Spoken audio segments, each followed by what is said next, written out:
What is enlightenment? If we practice Buddhism long enough, we will inevitably have that question, and understandably so. Because Buddhists talk about enlightenment all the time. We want to realize enlightenment. We want to walk the path of enlightenment. But what does that mean? And more importantly, what does that have to do with our daily lives? In order to understand enlightenment, we need to have an understanding that exists at two levels. And we need to comprehend both in order to fully embody the teaching. The first level is fairly straightforward. In terms of definition, enlightenment is the removal of greed, anger, and ignorance from our minds. Once these defilements are removed, our Buddha nature can come forth in daily life, ending suffering for ourselves and others. Of course, this begs the question, what is Buddha nature? Reverend Manshi Kiyozawa, a Pure Land Buddhist minister, in his essay, My Faith, famously stated, Buddha nature is infinite compassion, infinite wisdom, and infinite power. Thus, when our own Buddha nature comes forth in daily life, we are more wise and more compassionate in our interactions with ourselves and others. Now, beyond the definition, the second level at which we can understand enlightenment can be found from the Buddha.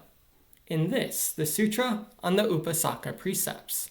An Upasaka is a lay follower of the Buddha, so someone who practices Buddhism, however, they are not a nun or a monk.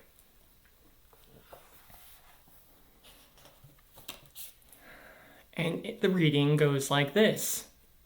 Sujata asked, World-honored one, what is enlightenment? And what is the path of enlightenment?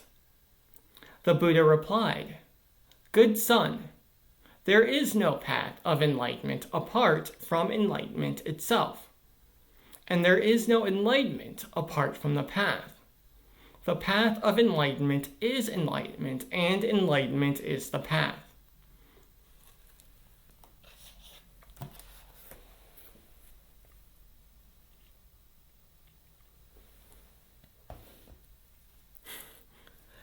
So what does that mean?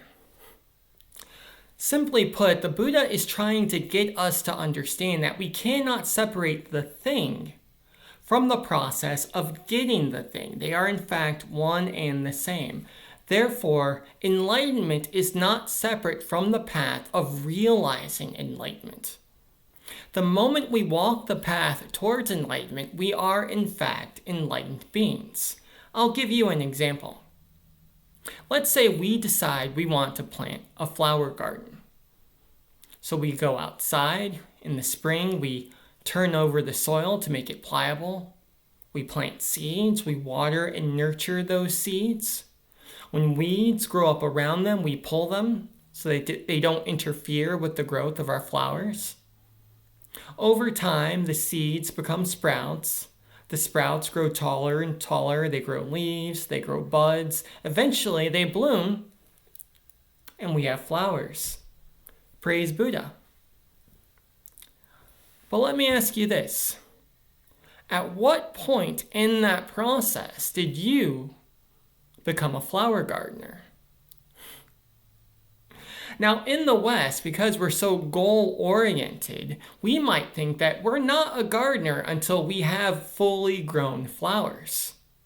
Some of us, the perfectionist among us, might say even having flowers doesn't make us a gardeners because you can always do something a little bit better. And the Buddha is warning us that that's not the case. From the Buddhist perspective, the moment you plant the seed, you are a gardener. We can't separate the flowers from the process of growing the flowers. Similarly, we might think that enlightenment only occurs once we realize Anuttara Samyak Sambodhi, full and complete enlightenment. And while that is certainly the goal we're moving towards, from the Buddhist perspective, the moment you sit on the cushion, The moment you light incense as an offering, the moment you chant or study a sutra, in that moment, you are a Buddha. You are an enlightened being. Because we cannot separate the process of enlightenment from enlightenment itself. Now, are there different levels and stages? And yes, of course. But the fact is, the moment we start practicing Buddhism, we have started the process of removing the defilements of greed, anger, and ignorance from our mind. And as we remove those defilements, our Buddha nature, our infinite wisdom, our infinite compassion is more available to us in daily life. We are more wise, we are more compassionate, we end suffering for ourselves and others from day one. And we build on that practice every day in the same way that a gardener might start small, just a few flowers. And next thing you know, the entire house is surrounded by them. We, as Buddhas, as enlightened beings, we start small. 1 5-minute session on the cushion. 1 candle burning on our altar. 1 incense offering to the Buddha. And we slowly remove a few defilements. And the next day, we remove a few more. And the next day, we remove a few more. And over time, eventually, our minds are the flower garden. Beautiful, wonderful to see, enlightened. But we don't have to wait until the end. The moment we start the process, the moment we walk the path of enlightenment,